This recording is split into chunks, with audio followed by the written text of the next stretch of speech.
In the towering Himalayas, between South Asia and China, Tibet has always been, in the eyes of the world, a legendary kingdom of peace and tranquility. Its people deeply attached to their religion and their way of life. Their creed, one of tolerance, respect for the individual, love of animals and nature, belief in the spiritual equality of all human beings.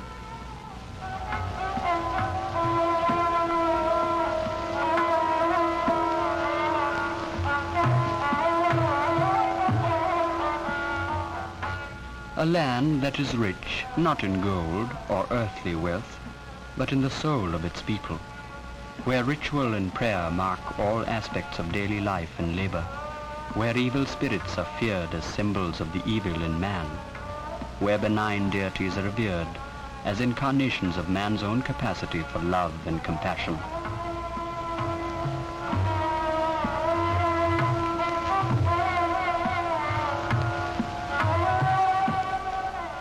A land with a simple economy, with a limited trade with India and China, enough to satisfy the wants of a sturdy, independent people.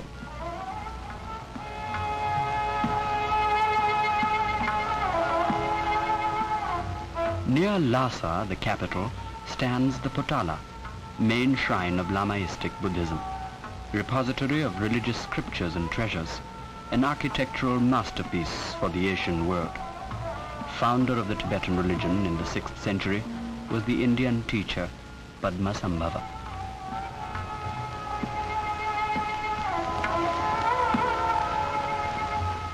Revered by his people as a divine incarnation and ruler of Tibet is the Dalai Lama.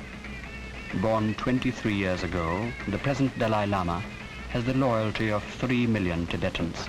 In addition, 8 million people in Mongolia, Manchuria, China, Turkestan, Nepal, Sikkim and Bhutan are followers of Lamaism in one form or another and have close ties with the people of Tibet.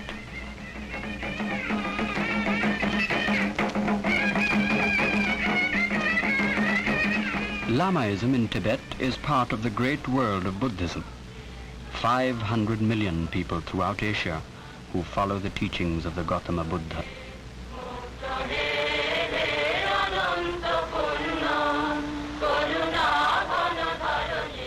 2,500 years ago, he taught a philosophy of love and compassion, which became a civilizing influence on mankind. He taught men to free themselves of unworthy passions, of greed and conquest.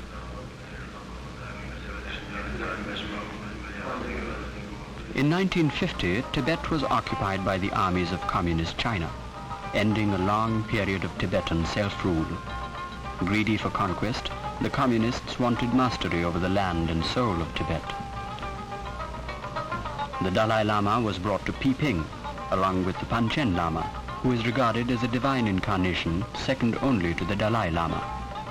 Communist China had promised to respect Tibet's religious institutions and its right to local self-rule.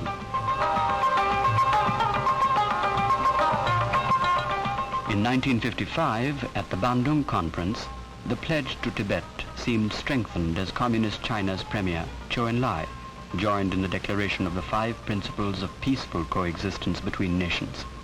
More specifically, Communist China had, the previous year, come to a solemn agreement with India regarding the status of Tibet. At Bandung, the nations of Asia and Africa declared that imperialism had no place in the modern world. Nations and people were to be free.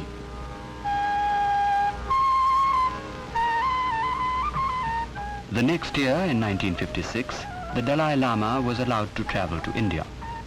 He was received with great respect by the leaders of India and Premier U Nu of Burma. He had come to attend the celebration of the 2500th anniversary of the birth of the founder of the Buddhist religion. For several months, he was India's honored guest, a spiritual leader of the Buddhist world, widely respected by leaders of all faiths. In allowing both the Dalai Lama and the Panchen Lama to take part in this memorable anniversary of the Buddhist faith, Communist China seemed intent on impressing the world with its tolerance of a religious ideal so contrary to its own doctrine of violence and materialism.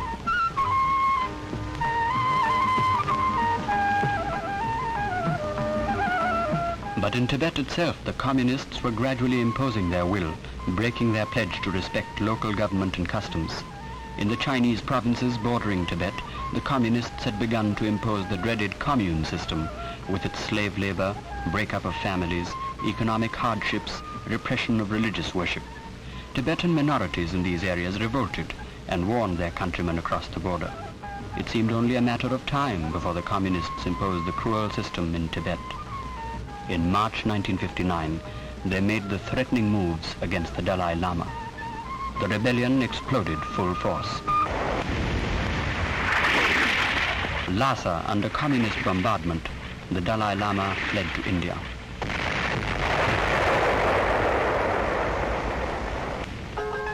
Against the communists' reign of terror, Tibetans took up arms. It was a cry for liberty.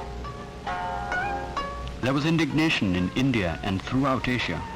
To the rallying cry of "Hands off Tibet," crowds demonstrated in front of the embassies of Communist China, while government leaders and newspaper editorials spoke of Tibet as the Hungary of Asia, an example of aggression and imperialism against a defenseless people.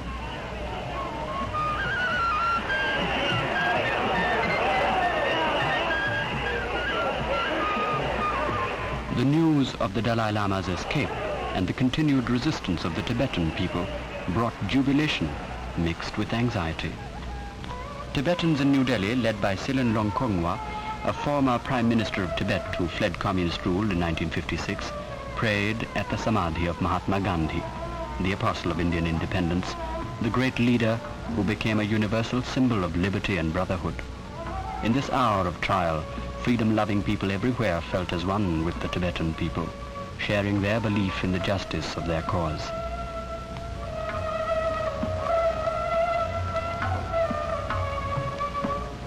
One month after fleeing his capital, eluding communist search parties in an arduous journey through Himalayan mountain passes, the Dalai Lama with his family and 90 of his closest followers reached Indian soil.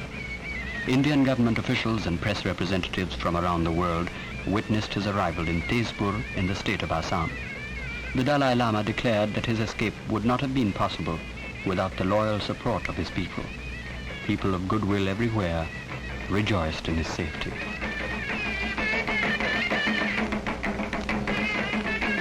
The Dalai Lama expressed his gratitude to the Indian government for its grant of asylum and hospitality.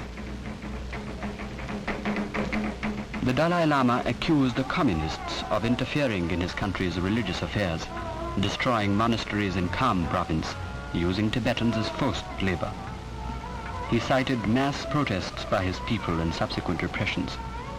In Tezpur, the world saw in the gentle countenance of the Dalai Lama the image of a leader whose efforts at conciliation had met with brutal contempt by communist China. In India, he was received with added respect and reverence. The Buddha's ideals of love and compassion are under attack, but people will not surrender their soul. Our thoughts go out to the people of Tibet in their continuing struggle. To them we speak with the words of a great poet. There is not a breathing of the common wind that will forget thee. Thou hast great allies. Thy friends are exaltations, agonies, and love, and man's unconquerable mind.